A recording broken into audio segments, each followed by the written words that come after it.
But why, some say, the moon? Why choose this as our goal? And they may well ask, why climb the highest mountain? Why, 35 years ago, fly the Atlantic? Why does Rice play Texas? We choose to go to the moon.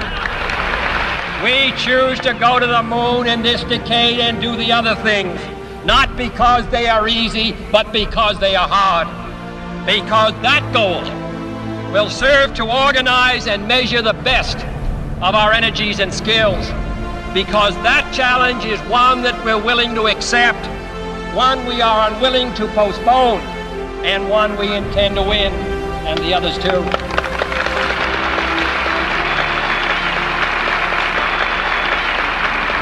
We shall send to the moon 240,000 miles away from the control station in Houston, a giant rocket more than 300 feet tall, the length of this football field, made of new metal alloys, some of which have not yet been invented, capable of standing heat and stresses several times more than have ever been experienced, fitted together with a precision better than the finest watch, carrying all the equipment needed for propulsion, guidance, control, communications, food, and survival on an untried mission to an unknown celestial body, and then return it safely to Earth, re-entering the atmosphere at speeds of over 25,000 miles per hour, causing heat about half that of the temperature of the sun, almost as hot as it is here today, and do all this, and do all this, and do it right,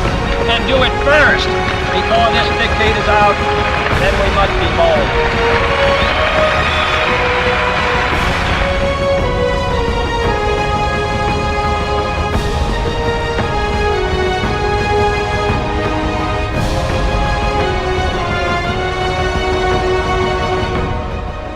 ¿Qué tal, chicos? Les había prometido una clase en video. Bueno, esta es la clase, hoy la damos. Saludos a Bauti Chaubet, gracias por esa contraseña, ya la vamos a utilizar, le vamos a sacar el jugo a ese juego.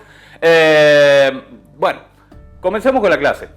Bien, hoy vamos a trabajar todo el tema de la carrera espacial, ¿sí? La carrera espacial, algo habíamos hablado ya por WhatsApp. Recordamos un poquito para aquellos que no hayan estado atentos a todo lo que escribimos por WhatsApp o se les haga mucho, ¿sí? Dos guerras mundiales, una en 1914 y otra en 1939, ¿sí? La de 1914 no fue una pequeña guerra mundial nada más, ¿no? Porque generalmente hablamos siempre de los nazis en la Segunda Guerra y todo. No, la Primera Guerra le llaman la Gran Guerra, también hubo más de 20 millones de muertos, ¿sí? En la Segunda Guerra dicen que 40, 50, algunos hasta hablan de 80. En realidad, cuando es una guerra tan desastrosa, tan global, es muy difícil arribar a una cifra que uno pueda decir, no, más o menos fue esa cantidad, ¿sí? Los historiadores mismos no se ponen de acuerdo, ¿sí? Bueno, pero ¿por qué vamos a hablar de las dos guerras mundiales? Para entender un poquito cómo fue el desarrollo de la tecnología dentro del contexto de lo que estaba pasando, ¿sí? Bien, ¿qué es lo que sucedió? A comienzo del siglo, los hermanos Wright, ¿sí? Dos hermanos que tenían una bicicletería, soñaban con construir una forma de volar y construyeron el primer avión, ¿sí? Ese avión jamás se pensó que sería utilizado años después en guerras, ¿sí? Para lanzar bombas, tenían ametralladoras, bueno, algo que nosotros un poquito ya hemos hablado, ¿sí? ¿Qué sucedió? Cuando terminó la Primera Guerra, los alemanes firmaron un tratado llamado Armisticio en 1918, mediante el cual se comprometían a pagar, a saldar de alguna manera algunas cuestiones con respecto al daño que habían provocado a sus rivales, a los ganadores de la guerra. Ese tratado era claramente desfavorable para los alemanes. ¿Por qué? Porque año a año tenían que pagar mucho dinero, las condiciones las que habían hecho el arreglo no lo dejaba crecer nunca más a Alemania, más una serie de cuestiones sociales dentro del país que provocaron que surgiera un líder, Adolf Hitler, que proponía dejar sin efecto todo ese tipo de cosas y de alguna manera desquitarse de lo que les habían hecho durante años después del final de la Primera Guerra, ¿sí? Es así como Hitler lleva a la guerra nuevamente a los alemanes a una segunda guerra, pero obviamente eso no fue de un día para el otro. Este hombre prepara sigilosamente los planes. Nosotros lo vimos cuando vimos Turing. Vimos que tenían una forma de comunicarse que era bastante difícil de descifrar, cuando vimos el código Enigma, ¿se acuerdan? Bueno, ahí crean toda una logística, se arman muy bien y se preparan para invadir toda Europa, ¿sí? El tema es el siguiente, que Alemania empieza a avanzar hacia el este, hacia donde está Rusia, ¿sí? Conquistando todos los países que estaban en el medio, Polonia, varios países que estaban ahí en el medio, y empieza a avanzar también hacia el oeste, hacia occidente, hacia donde estaba España, ¿sí? Entonces, ¿qué pasa? Invade Francia, conquista Francia, empieza a avanzar también hacia el sur, llega incluso a África, pero cuando llega al este, a la zona de Rusia, se encuentra con grandes dificultades. ¿Por qué? Porque ya estaban muy lejos de Alemania. Esos soldados, ya había un desgaste, un cansancio, ya se habían empezado a acabar las provisiones. Entonces, ¿qué pasa? Ya se habían empezado a acabar las provisiones, ya tenían pocas municiones y encima a eso se sumaban dos datos no menores, dos detalles no menores. Los rusos estaban esperándolos en su país, un ejército muy bien armado, en un país que era enorme, es enorme Rusia. En ese momento se llamaba la Unión Soviética y aparte los agarra el invierno, las temperaturas bajo nieve. Dicen que muchos soldados alemanes murieron congelados en las noches frías de nieve en Rusia, a punto tal que se debilita el ejército alemán, que encima estaba sufriendo la resistencia en algunos países cercanos, como parte de Polonia, Hungría, por esas zonas, y empieza a replegarse. Replegarse es cuando vuelven de donde venían, ¿sí? Replegarse es volver hacia la posición desde donde uno viene, ¿sí? Lo mismo pasa con la parte occidental, solamente que no por el frío, sino por el avance de los aliados. El otro ejército estaba compuesto por los norteamericanos, los ingleses, los franceses y algunos otros países también, los escoceses y algunos otros países. Bueno, y mientras tanto también había otros países que eran neutrales. Italia estaba del lado de Alemania, que no era neutral. Japón estaba también del lado de Alemania. Bueno, por eso es una guerra mundial, porque son varios países contra varios países. Bueno, ¿qué pasa con los alemanes? Se empiezan a replegar de un lado y teniendo las noticias de que se estaban replegando de un lado, se empiezan a replegar del otro también. A punto tal que el ejército ruso empieza a avanzar desde el este hacia Alemania, que está justo ahí en el medio de Europa. Y del otro lado empiezan a avanzar los aliados después del desembarco en Normandía y de otros hechos importantes dentro de la guerra, y empiezan de alguna manera a encerrar a los alemanes en su propio país, hasta que un día llegan a Berlín y se produce la rendición alemana. Habíamos hablado de que días antes de la rendición alemana, creo que 15 días antes, es que Adolf Hitler se suicida. Bueno, ¿qué tiene que ver todo esto? Por un lado, que se crean máquinas para la guerra, no solamente para combatir, sino también máquinas de inteligencia. Vimos, por ejemplo, la Bombe, que era la máquina de Alan Turing, ¿sí? Pero también que el hombre se esforzó muchísimo en esa guerra, como en toda guerra, por tratar de superar tecnológicamente a su rival. Eso es lo que a nosotros nos importa, más allá de entender o no la guerra, que ya en los años sucesivos ustedes van a tener la oportunidad de estudiarla bien y como corresponde en una materia que se llama historia. Bien, bueno, entonces, ¿qué es lo que pasó? Empezaron a replegar, terminaron generando la rendición alemana y un bando y el otro no se pusieron de acuerdo en algunas cuestiones. ¿Por qué? Porque los rusos tenían una forma de vida, una forma de concebir el mundo, de cómo debía ser la vida del hombre, muy diferente a la que tenían los aliados, ¿sí? Un bando que eran los norteamericanos, ingleses, todo, era el bando liberal y el otro bando era el bando comunista. ¿Qué diferencia había?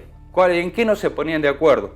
Que para los rusos, por ejemplo, para el bando comunista, el bando rojo, el comunismo es un sistema de vida donde las personas son todos comunes debajo de la figura del Estado. O sea, lo más importante para ellos es el Estado, es el gobierno. Entonces, ¿qué pasa? Ellos, por ejemplo, conciben al hombre como que son todos iguales, deberían tener los mismos derechos, las mismas obligaciones y en un montón de cosas ser lo mismo, hasta ganar lo mismo, que no ostente riqueza, o sea, ser todos parejitos, todos iguales, ¿sí? Entre otras cosas, por explicarlo sencillo para que entendamos cuál es la diferencia. En cambio, del otro lado, del lado liberal o capitalista también, piensa más en la individualidad del hombre, ¿sí? Que el hombre es dueño de su destino, si trabaja más que gane más, ¿cuál es el problema? Si tiene más dinero que el otro, si trabajó más, si hizo riqueza. Bueno, son dos formas de concebir el mundo diferente. El tema es que el lado comunista es muy fuerte el poder del Estado, es muy fuerte el poder del ejército, entonces no había libertad para expresarse y para un montón de cosas. Las libertades en lo que es el comunismo son bastante cuestionables, ¿sí? Guarda que el capitalismo también tiene sus cosas, no nos vamos a meter del lado de un bando o del otro, simplemente explicar cuáles eran las diferencias. El asunto es que ellos parten a Alemania por la mitad, en realidad a Berlín, porque Alemania prácticamente era todo de un solo bando.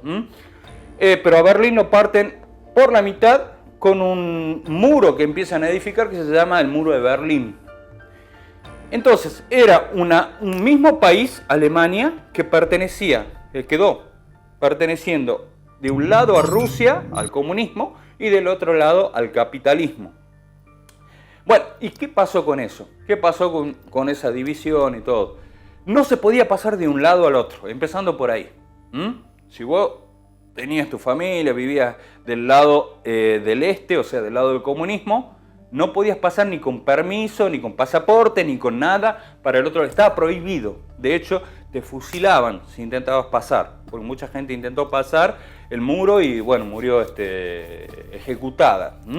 Del otro lado también pasaba lo mismo, o tenías la libertad, pero mientras no pases para el otro lado. En realidad no te disparaban de ese lado, sino que te recibían el disparo del otro. Bueno, ¿qué pasó? Eso dividió al mundo en dos mitades, en dos partes. El mundo estuvo partido por la mitad, así como suena, en dos mitades. Y comenzó algo que se llamó la Guerra Fría. Bueno, ¿y a qué viene todo esto? Terminó una guerra, terminaron con los alemanes, los aplastaron y se dividieron por la mitad lo que habían conquistado. Y empezó otra guerra, una guerra fría. ¿Por qué se llamaba la Guerra Fría? Se llamaba la Guerra Fría porque no tenía el calor, el fuego de las armas. ¿Cómo era eso de una guerra pero sin armas? Era una competencia entre dos bandos, intentando mostrarle al mundo, intentando conquistar de alguna manera al mundo, a ver qué sistema era mejor de vida, el sistema comunista o el sistema capitalista. Bueno, empezó la Guerra Fría y cuando comenzó la Guerra Fría, ¿qué pasó? Algunos países de Asia comenzaron a ser conquistados, entre comillas, semi-invadidos, porque en realidad les llevaban armas y con eso los iban conquistando, como Corea, Vietnam, Corea del Norte, ¿no? Entonces, ¿qué pasó? Estados Unidos vio que Rusia estaba invadiendo otros países del mundo con el comunismo y Estados Unidos dijo, no, si los comunistas van a seguir invadiendo otros países con su comunismo, con su sistema de gobierno, nosotros algo tenemos que hacer, y comenzaron a meterse, ¿sí? A involucrarse en guerras. La guerra de Corea en el 53, la guerra de Vietnam unos años después. Mientras tanto, Rusia, que estaba mandando armas y todo para esos países y seguía conquistando favores de países de la zona, tanto del lado este de Europa como de algunos países de Asia, comienza a desarrollar un proyecto espacial. ¿Por qué? Porque tiene digámoslo, la brillante idea de decirle al mundo: nosotros nos vamos a ganar el cariño de todo el mundo, el reconocimiento de todo el mundo sobre cómo debe ser el hombre, cómo debe pensar el hombre, mostrándoles con la ciencia de que podemos hacer realmente cosas que les sirvan a toda la humanidad. Entonces comienzan a desarrollar proyectos espaciales. Estados Unidos, enterado de eso, aunque estaba en guerra, también comienza a desarrollar algunos proyectos espaciales un poco menores, un poco menos atrevidos. ¿Por qué? Porque ellos al comienzo, todavía no mandaban gente ni animales. Ya nos estamos adelantando un poquito, pero bueno, a punto tal que en el 1957, Rusia envía la Unión Soviética, así se llamaba en esa época, envía al primer ser vivo al espacio, a la perrita Laika, que nosotros en WhatsApp ya algo hemos adelantado, en una misión que en realidad es parte fracaso y parte éxito. Parte éxito porque de alguna manera se logra llevar a un ser vivo afuera de la Tierra y que sobreviva por lo menos una hora, que es lo que seguro sobrevivió. Pero bueno, fracaso porque murió la perrita arriba. Ya sabemos qué pasó, que estuvo un año dando vuelta a la nave orbitando la Tierra hasta que volvió a reingresar y se desintegró. Bueno, y 4 años después envían a Yuri Gagarin, al primer hombre en llegar al espacio. El primer hombre en llegar al espacio, Yuri Gagarin, ruso, soviético. Bueno, que nosotros ya les voy a compartir ahí la película para que la vean porque está linda. O sea, en realidad ustedes van a ver un resumen nada más, pero está bueno porque ahí ustedes van a entender qué importante que era para ellos, para los soviéticos, lograr cosas, conquistar cosas y obsequiárselo a su nación. Ellos estaban muy orgullosos siempre que hacían algo de representar a su nación. De hecho, van a ver ahí en la película que él está muy emocionado cuando despega el Sputnik, el cohete en el que iba. ¿Por qué? Porque sabía que así muriera en el espacio, ya le habría dado orgullo a su nación, ya quedaría en los libros de que fue el primer humano que llegó. Si la perrita sobrevivió una hora, él podría haber sobrevivido también 1 hora, 2 horas. De hecho, sobrevivió, volvió a tierra y todo, ¿sí? Bien, pero ¿en qué nos afecta a nosotros esto de la carrera espacial? Esto de que el este, representado por Rusia, trate de demostrar que era mejor que el oeste, representado por Estados Unidos y otras naciones. En esta carrera espacial comienzan a desarrollar tanta tecnología un bando y el otro que encima no se podían copiar entre ellos. ¿Por qué? Porque el tema del espionaje que había, el control para evitar el espionaje era tan riguroso que no había forma de copiarse. O sea, tenían que inventar sí o sí ellos su propia tecnología sin poder utilizar la tecnología que desarrollan los otros.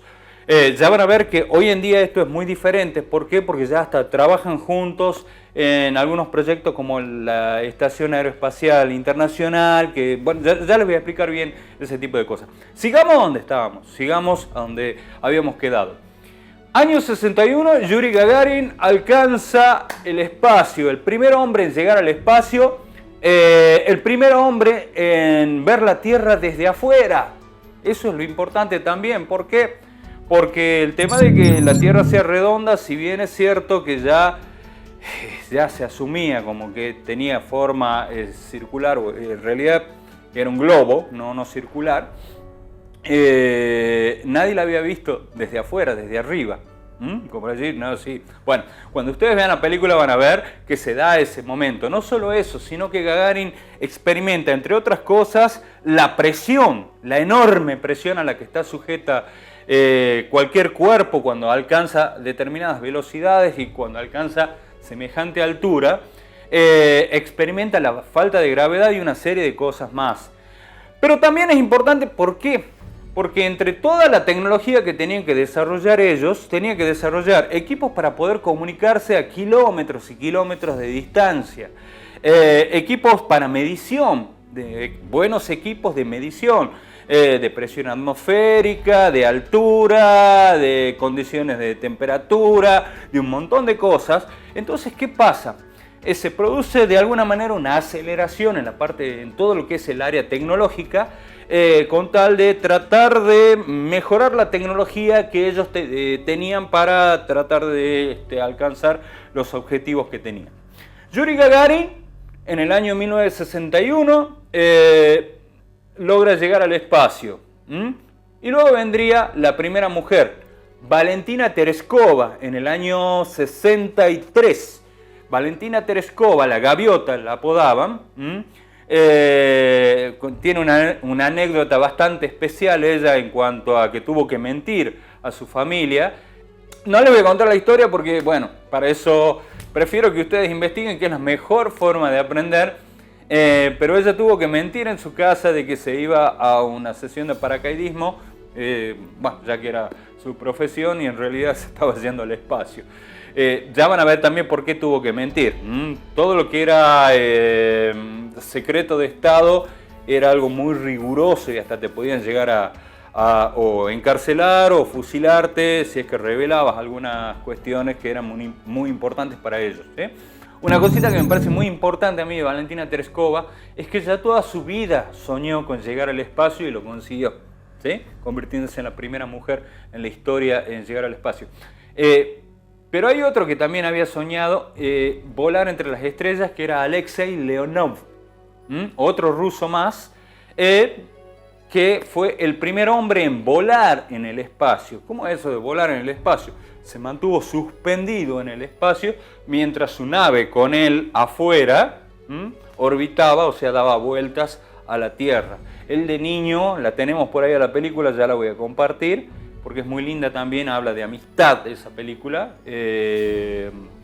Bueno, él soñó con volar en el espacio y lo logró también.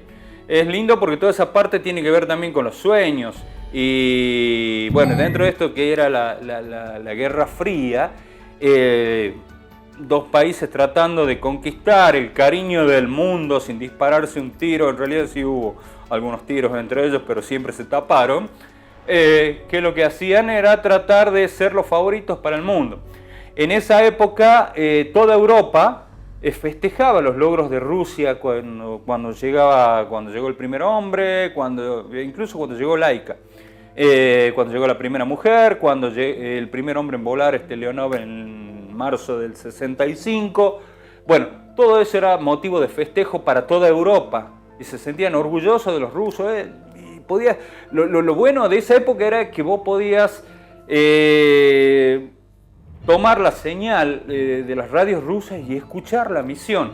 Entonces muchos países, muchos radioaficionados, ¿qué es lo que hacían? Trataban de sintonizar la banda rusa y cuando escuchaban, mira, los rusos están haciendo volar algo, están en algo especial. Bueno, toda Europa estaba escuchando la misión rusa y ellos lo hacían a propósito en algo que se llama la propaganda soviética, que ya no sé si lo vamos a desarrollar, pero que tenía que ver con conquistar el cariño de los demás países. Bueno, mientras tanto, Estados Unidos, que miraba cada uno de estos éxitos de los rusos, comienza a tomar más en serio lo que es la carrera espacial, es decir, mira, estos ya han hecho volar al primer ser vivo, ya han hecho volar al primer hombre, que lo hicieron llegar al espacio también, a la primera mujer, el primer hombre en orbitar la Tierra, en volar alrededor del planeta. Bueno, y un presidente que a nosotros nos toca muy de cerca en el año 63, ¿sí? Es decir, más o menos cuando fue el vuelo de la Tereskova, se lo toma muy en serio esto de la carrera espacial. Hablamos de John Fitzgerald Kennedy, sí, el nombre de nuestro colegio. Bueno, John Fitzgerald Kennedy se lo toma muy en serio y dice, nosotros también tenemos que ir por este lado, no puede ser que ellos ya lleven 3 conquistas, el primer ser vivo, el primer hombre, la primera mujer y el primero en volar, en orbitar la Tierra, y lanza de alguna manera un desafío, que antes que termine la década, Estados Unidos debía ser capaz de poner el primer hombre en la Luna. O sea, el hombre debía pisar la Luna y debía ser un norteamericano. Por eso es que lanza en el año Bueno, Kennedy muere en el año 63 y bueno, no llega a verlo, pero lanza el proyecto espacial cuyo objetivo final era depositar al primer hombre en nuestro satélite natural. Ese hecho se produce en el año 69, ¿sí? Que Neil Armstrong es el primer hombre en pisar suelo lunar. Hasta el día de hoy se discute si eso es cierto o no, si fue ficción. Bueno, es cuestión de análisis. Hay algunos escépticos, pero de todos modos hay pruebas que son irrefutables, como esos paneles que uno hasta con algunos telescopios importantes, digamos, puede verlos ubicados ahí en la Luna y que lo dejaron las distintas misiones. Cuando uno generalmente a los escépticos, a los que dicen que el hombre jamás llegó a la Luna, le habla de esos paneles que están ubicados ahí, generalmente dicen, bueno, sí, pero llegaron después. Bueno, terminan reconociendo de que el hombre sí llegó a la Luna. Lo importante para nosotros es lo siguiente, que Estados Unidos no le podía copiar muchas cosas a Rusia acerca de cómo hacer para hacer volar una nave espacial que se mantenga en el espacio, las condiciones del espacio y todo. Entonces tuvo que construir su propia tecnología. Muchísima tecnología desarrollada. ¿Qué es lo que nos importa a nosotros? Que se construyeron, es decir, las computadoras que en ese entonces había, se hicieron más chicas, se hicieron más pequeñas. ¿Para qué? Para que sean capaces de caber dentro de lo que es una nave pequeña, que en realidad no era tan pequeña, sino ocupaba más de una cuadra, 110 metros, 111 metros, creo que era en total lo que medía esa nave en la que se realizó de la misión Apolo 11, ¿sí? El Saturno, así se llamaba el cohete. Bueno, entonces, ¿qué pasa? Desarrollaron muchísima tecnología, pero no solo computadoras que hicieron más chicas para que pudieran caber en la nave, desarrollaron también determinado tipo de prendas que permitieran aislar lo que era el oxígeno de lo que es el exterior para que se mantuviera el oxígeno adentro. Desarrollaron tipos de plástico. Bueno, ¿todo eso en qué derivó? En que el mundo cambió. Se había desarrollado tanta tecnología en esa misión que fue un desafío de John Kennedy, que Estados Unidos se convirtió en potencia no solamente en la parte espacial al haber llegado el hombre a la Luna, sino también en potencia comercial, porque muchos de esos desarrollos que se hicieron derivaron después en productos que nosotros hoy en día utilizamos, por ejemplo, las camperas inflables, el cierre de velcro, determinados compuestos que utilizamos en las zapatillas, como las plantas de goma, que en realidad no son de goma, sino que es un compuesto especial. ¿Para qué? Porque necesitaban hacer calzados que no sean pesados, porque no sabían cómo iba a ser de pesada la gravedad en la Luna. En materia de comunicaciones se desarrolló muchísima tecnología, en lo que es informática muchísima.